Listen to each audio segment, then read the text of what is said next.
Alors on va voir ensemble comment on fait les réglages pour OBS, comment on ajoute un micro USB dans OBS. Donc première chose à faire, je pense, c'est d'aller voir dans Windows comment il est reconnu mon micro. Donc je vais dans les propriétés, ici je vois la référence de mon micro, c'est ça, E205 UMK2, la marque c'est Superlux si ça t'intéresse. Et puis quand je vais dans les propriétés, je vois donc que c'est des drivers génériques, c'est-à-dire j'ai rien installé, c'est Windows qui a déterminé quels étaient les meilleurs drivers. Je précise que j'ai dû redémarrer mon ordi, brancher, débrancher une ou deux fois mon micro pour qu'il soit correctement reconnu, parce qu'au début j'avais pas le contrôle ici sur le volume. Je pouvais pas modifier le volume et c'était embêtant parce que je voulais m'assurer que le volume était bien à 100%. Bon, j'ai aussi ici, je suis passé en 48 kHz, mais bon, je passe là-dessus parce que c'est pas important. Tout ce que j'ai fait réellement, c'est m'assurer que le volume était à 100%, c'est ça qui compte. Et puis une fois que c'est fait, bah, tu ouvres OBS, tu viens dans les sources, ajouter une source, une entrée audio. Donc c'est symbolisé par un petit micro, c'est facile à retrouver. Tu vois qu'elle est là en fait, bon je vais pas la rajouter, elle est déjà ajoutée hein, puisque tu entends ma voix. Donc c'est ici, tu vois, j'ai remis la référence du microphone. Pour te montrer comment c'est, quand je vais dans propriétés, on voit bien que le périphérique associé à cette source audio, c'est bien mon micro. Ok, tout va bien, c'est normal. Et à chaque fois que tu rajoutes une source audio dans les sources ici, elle se retrouve dans ton mélangeur audio. Donc c'est pour ça que là, tu retrouves exactement la même référence. Et c'est ça qui va nous intéresser ici. C'est de voir quels sont les filtres que j'ai ajoutés sur cette source. Donc pour voir les filtres, tu fais un clic droit, filtre. Et là, tu as la fenêtre filtre pour telle source qui s'ouvre. Donc tu vois que j'ai mis un compresseur et un limiteur. Alors je sais que dans les tutoriels, en général, les gens ils te disent de mettre d'autres trucs. Moi, je te conseillerais pas de faire ça. Pour avoir eu plusieurs microphones, avoir essayé plein de trucs, avoir déjà fait des tutos aussi sur qu'est-ce qu'il fallait mettre ou quoi, j'en suis plutôt à me dire que c'est pas forcément la solution, tu vois. Suppression de bruit, en vrai, ça marche pas. La noise gate, c'est ultra compliqué à mettre en place et puis ça sert un peu à rien en vrai. Les plugins tierces à rajouter en VST, franchement, c'est beaucoup de manipulation pour pas grand chose. Si tu trouves que ton micro il fait trop de bruit de fond ou je sais pas moi, il a des problèmes autres, genre le son est dégueulasse, change de micro en fait. Ça sera beaucoup plus simple. Et c'est pas un EQ ou des trucs comme ça qui vont vraiment changer les choses. Ce que tu peux faire par contre, c'est éviter de parler en face de ton micro comme ça. Comme ça, tu te mets face à ton micro et tu souffles dessus. Ça, si tu peux éviter de faire ça, ça évitera de faire des plosives. Et c'est plutôt pas mal. Il suffit juste de ne pas envoyer d'air dans la direction de la membrane du micro, c'est tout ce qu'il suffit de faire. Voilà. Donc maintenant, ce qu'on va faire, on va parler des filtres du coup que je trouve important, essentiel à mettre sur un micro pour la voix.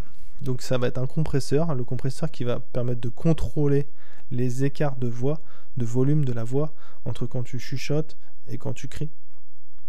On va essayer de tout tasser comme quand tu écoutes un mec à la radio ou dans un film, n'importe.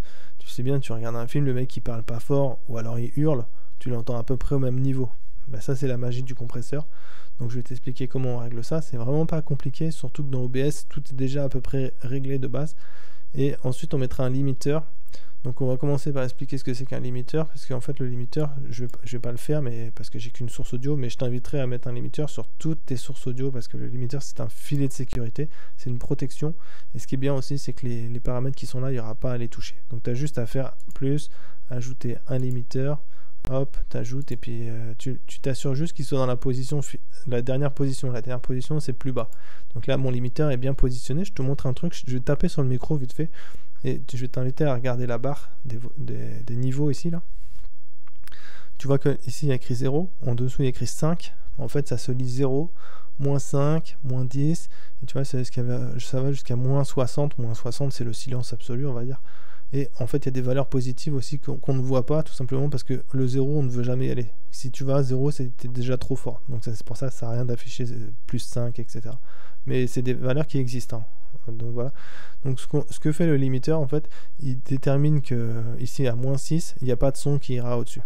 Ce qui veut dire que si je tape accidentellement sur mon micro, voilà, tu peux remarquer que le signal ne dépasse pas le moins 6. Ça, c'est le limiteur qui fait ça.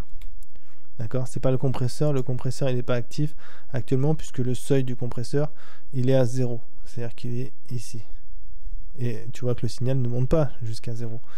Donc voilà, même si je coupe le limiteur, c'est pas à cause du limiteur, si je fais ça monte pas jusqu'à 0. En fait, pour activer le compresseur actuellement, faut que là si je fais ça, là j'active le compresseur, mais je suis déjà en train de clipper, donc ça sert plus à rien, c'est déjà trop tard. Donc on va faire des réglages pour que ça ait du sens, etc. Ce que je voulais te montrer aussi, c'est que donc là, j'ai réactivé le limiteur. Je tape, je peux pas clipper. Ok, le compresseur n'est pas actif. Compresseur actif ou pas actif, peu importe. On regarde, je vais même activer là, tu vois, j'active le compresseur. Je mets le limiteur avant le compresseur. Et bah pourtant, ça clip quand même, tu vois. Donc le limiteur, c'est toujours à la fin. C'est toujours, tu t'assures qu'il soit le plus bas dans la liste. Et puis voilà. Donc maintenant qu'on a vu ça, que c'était facile et comme tout à utiliser un limiteur, il y a juste à le poser et s'assurer qu'ils sont en dernière position, rien à modifier, rien du tout. On va voir le compresseur, c'est à peine plus difficile à régler. Pour ce faire, il y a deux choses à comprendre ici, c'est que déjà, ce qui va activer, ce qui va déterminer quand est-ce que s'active le compresseur, c'est le seuil, exactement comme pour le limiteur, où le limiteur s'active à -6 et bloque tout. C'est vraiment quelque chose qui bloque le son. Le compresseur, c'est comme un limiteur aussi, mais qui bloque pas. Il réduit le volume pour ce qu'il y a au-dessus du seuil.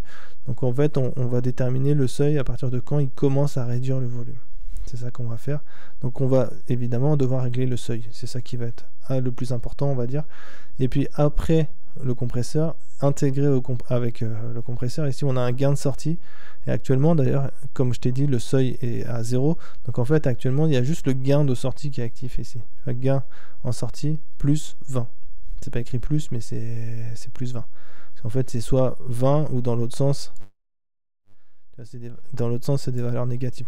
Donc ce qu'on va faire pour régler correctement notre seuil,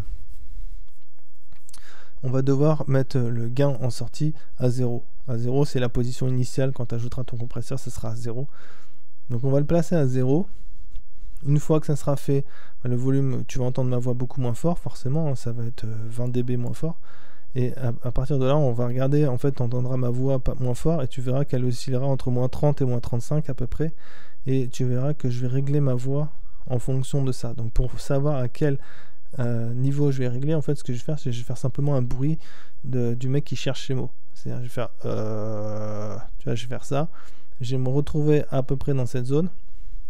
Et en me basant sur ça, ça va être mon seuil à partir duquel le compresseur va se mettre en route. C'est-à-dire que je vais faire en sorte que le compresseur se mette en route dès que je fais... et tous les volumes plus forts au-dessus subiront aussi de la compression. Donc voilà, je mets mon gain de sortie à 0, je règle mon seuil, puis quand c'est fait, je remets 20, parce qu'à la base j'avais mis 20, je remets la valeur initiale. Donc là, je fais mon réglage. Donc c'est à peu près ça. Voilà. Et je remets 20. Voilà. Donc ce que j'ai fait, j'ai dit à mon compresseur de s'activer dès qu'il entend du son. En gros, dès qu'il y a les sons qui commencent avec ma voix qui cherche ces mots-là, le compresseur commence à s'activer. Et donc là, quand je parle actuellement, je parle plus fort que quand je suis en train de chercher mes mots. Donc ma voix est compressée quand je parle normalement. Et évidemment, plus je vais parler fort et plus il y aura de la compression forte. Puisqu'en fait, c'est le taux de compression ici, c'est pas tu dépasses le seuil et boum, tu as -10. C'est plus tu dépasses et plus ça compresse. Et jusqu'à un maximum de -10. Donc voilà, c'est pour ça que je te dis la ratio attaque relâchement, pas besoin de toucher, c'est bien réglé. Fallait juste déterminer correctement son seuil et puis booster le gain en sortie pour ramener le volume. Pourquoi j'ai mis 20 ici, peut-être tu te demandes. Ce que je cherche à faire en fait, c'est quand je parle, je veux que ça traîne autour du -10, tu vois. C'est-à-dire que si je fais un son normal, genre là, tu vois, je suis à -10 quoi. Là c'est le niveau de ma voix constant en fait. Si je fais tu vois, je suis à -10 quoi. Donc là je suis bien réglé. C'est-à-dire que j'utilise pas le limiteur. Si j'ai pas d'accident avec le micro, j'ai pas besoin vraiment du limiteur. Je vais très rarement dépasser les -6 en fait. Tu vois, je vais très rarement activer les limiteurs. J'ai pas vraiment besoin du limiteur là en fait.